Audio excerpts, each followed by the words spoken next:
Hello আমার প্রিয় বন্ধুরা, আজকে আমরা ওয়াইফাই সিসিটিভি ক্যামেরা ইনস্টল করবো। কিভাবে করবো সেটা সম্পূর্ণ দেখাবো। তার আগে তোমরা দেখে নাও, এখানে নিচে একটু দেখো, এটা আমাদের যে বাক্স, এই বাক্সটার মধ্যে আমাদের সিসিটিভি ক্যামেরা থাকে, যেটা হচ্ছে ওয়াইফাই। আর এর মধ্যে কি থাকে? এর মধ্যে থাকে আমাদের এই ক্যামেরা।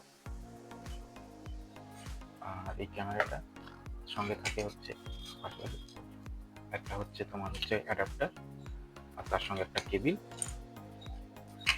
আর এইটা থাকে একটা হোল্ডার, আর এর সঙ্গে লাগানোর জন্য একটা স্ক্রু, আর আমাদের থাকে একটা কিবোর্ড। প্রিয় বন্ধুরা, এই বাড়িতে আমরা টোটাল 5টা ওয়াইফাই ক্যামেরা ফিটিং করেছি এবং এদের পাওয়ার সাপ্লাই দেওয়ার জন্য আমরা একটা 6 অ্যাম্পিয়ারের সুইচ এবং 6 অ্যাম্পিয়ারের সকেটের ব্যবস্থা করেছি। তোমরা দেখতে পাচ্ছ আমাদের এখানে 2টো অফলাইন আছে আর 3টে অনলাইন আছে, যেহেতু আমাদের আরও 2টো কনফিগারেশন করা হয়নি।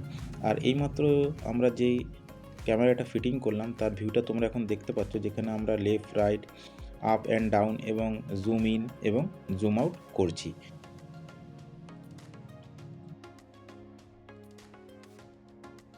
তো আমার প্রিয় বন্ধুরা, তোমরা সকলেই জানো যে এই সিসিটিভি ইনস্টল যদি আমরা করতে যাই, তাহলে এই ভিডিওটা খুব ছোট্টর মধ্যে হয় না, সেটা করতে গেলে একটু বড় হয়ে যায়। তোমরা অতি অবশ্যই কমেন্টে জানিয়ে, যদি এই ইনস্টলেশন সম্পূর্ণ দেখতে চাও, তাহলে আমি একটা ব্রড ভিডিও করবো, সেখানে তোমাদের সম্পূর্ণ দেখাবো যে তোমরা নিজেরাও এই সিসিটিভি ইনস্টল কীভাবে করবে, ওয়াইফাই সিসিটিভি। এই জন্যই করছি শেষ। দেখা হচ্ছে তোমাদের সঙ্গে নেক্সট ভিডিওতে। ততক্ষণের জন্য টাটা।